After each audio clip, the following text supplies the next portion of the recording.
James sudah 3 hari tidak makan. Ia ke toko beli makanan. Tapi uangnya kurang 1 sen.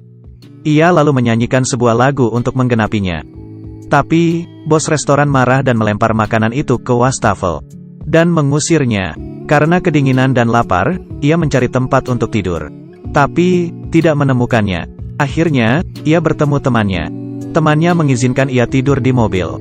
Dan memberinya sesuatu. Ia tidak berpikir panjang. Esok paginya, pemilik mobil datang.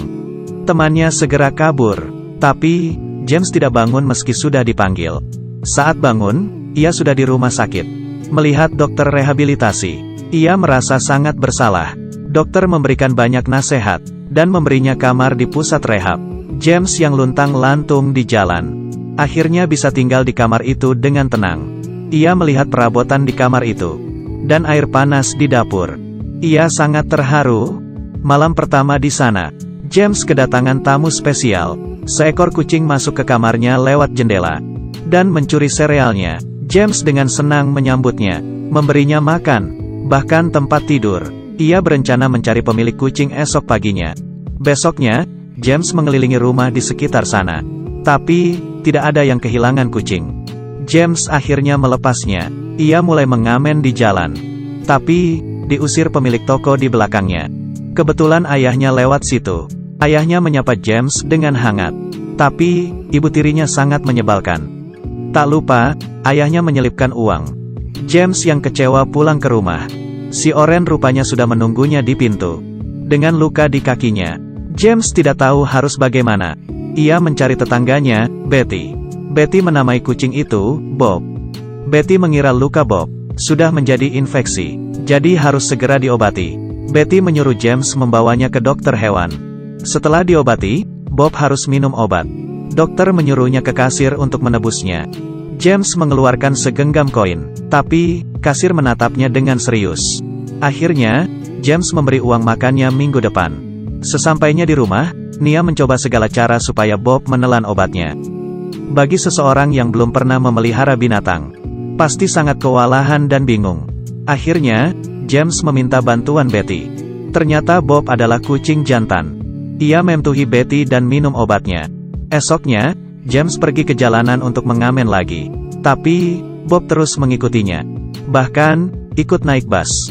Penumpang di bus memperhatikan Bob. Bob lari ke lantai 2. Dan melompat ke pangkuan James. James dan Bob berjalan beriringan. James mengajari Bob untuk naik ke punggungnya. Bob yang pintar langsung mengerti maksud James. Bob bergelayutan di punggung James dengan santai.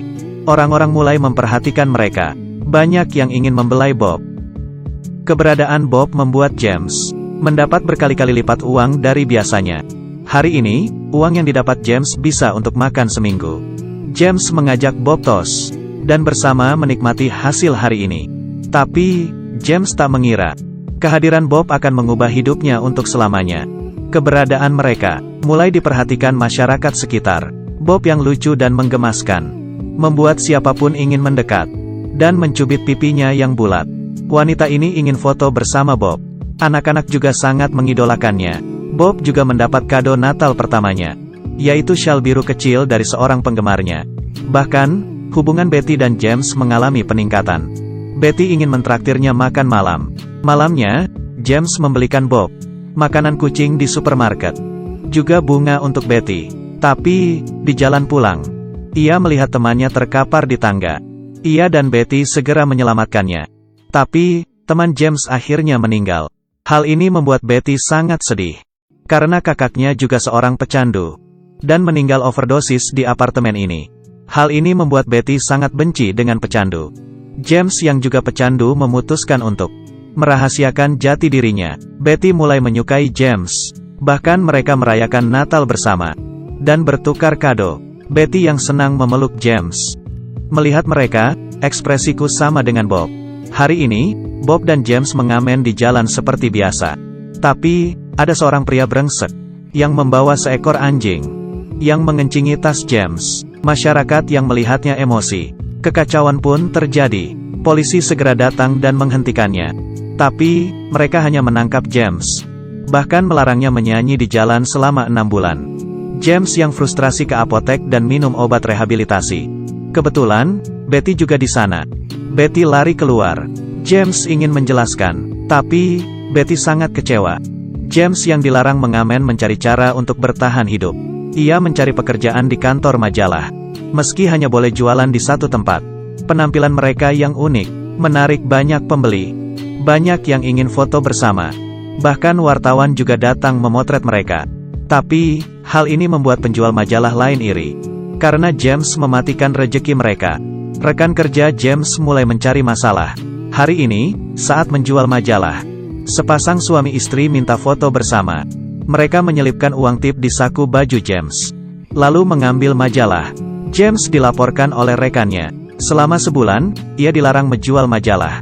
Sesampainya di rumah, ia menuang semua isi tasnya. Uangnya tidak cukup untuk hidup sebulan. Ia terpaksa curi-curi mengamen di tempat yang sepi. Akhirnya, ia berhasil melewati 1 bulan yang sulit. Hari pertama masuk kerja, seorang wanita dan anaknya membeli majalah dan menawar Bob. James tentu tidak mau menjualnya. Tapi, wanita itu mulai memaksa. James yang kesal, bertanya, "Harga anakmu berapa? Mungkin kita bisa berdiskusi." Seekor anjing di sana menakuti Bob. Bob lari di depan. Anjing itu terus mengejarnya. Bob lari di jalan raya. Dan seketika menghilang. James bertanya dan mencari di setiap sudut kota, tetapi hasilnya nihil. James kehilangan Bob. Dan menyalahkan dirinya. Separuh jiwa James pergi. Hidupnya tidak bergairah. Melihat pengedar narkoba di luar. Ia tergoda. James keluar dan bertanya pada mereka, "Apa kamu melihat kucingku?" Mungkin Tuhan sedang menguji James. Sesampainya di rumah, ternyata Bob sudah kembali. James memeluk dan menciumnya. Ia takut Bob menghilang lagi. James memutuskan untuk berhenti memakai narkoba. Ia pergi ke rumah Betty dan menceritakan keputusannya. Tapi, James menolak bantuan Betty. Proses putus obat sangatlah menyiksa. James mulai gelisah, stres, dan marah. Ia sakau sampai lemas keringatan. Setiap ia tidak kuat, ia melihat Bob yang selalu setia bersamanya. Bob memberinya kekuatan untuk bertahan. Akhirnya, di suatu pagi yang cerah, James bangun. Ia segera mendatangi Betty yang ternyata mau pindah rumah. Betty sangat senang dan memeluknya. "Selamat, kamu berhasil." James ikut senang karena Betty sudah merelakan kematian kakaknya. Betty mau pulang ke rumah orang tuanya. Tapi, perpisahan bukanlah akhir. Betty memberi James Dreamcatcher yang melambangkan kerinduan. Tak lupa, ia menyertakan alamat dan nomor teleponnya. James mendapat tawaran di sebuah perusahaan penerbit. James dan Bob datang ke sana. Ternyata, penerbit itu ingin menulis kisah James dan Bob dalam sebuah novel. Setelah selesai berdiskusi, James pergi ke rumah ayahnya. Ia berkata sudah bersih dari narkoba dan minta maaf ke ayahnya. Ayahnya mengambil dompet dan mengeluarkan foto masa kecil James. Ayahnya berkata, "Kamu selalu ada di hatiku. Aku hanya merasa bersalah, tidak bisa menjadi ayah yang baik untukmu. Yang harusnya minta maaf itu aku." Tiba-tiba, terdengar suara teriakan ibu tirinya. Ayahnya menjawab, "Aku sedang berbicara dengan anakku. Dot dan cucuku." Tak lama, novel James dan Bob diterbitkan. Masyarakat mengantre memenuhi jalan. Betty juga datang dengan penampilan terbaiknya. James mengenali beberapa pembeli novelnya. Ia berterima kasih kepada mereka. Setiap orang punya kesempatan kedua untuk memulai. Tapi, tidak semuanya bisa menggenggam kesempatan itu. Aku sangat beruntung, karena memiliki orang-orang yang mendukungku, yang membantuku melalui semuanya.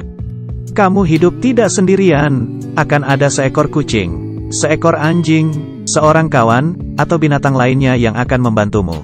Pria yang membeli buku ini merupakan James yang asli. Bob di film ini adalah Bob yang asli. Film ini dibuat berdasarkan kisah nyata. Semoga kisah ini bisa menjadi inspirasimu. Terus berusaha untuk hidup yang kamu inginkan. Aku Kaki Minyak, sampai jumpa.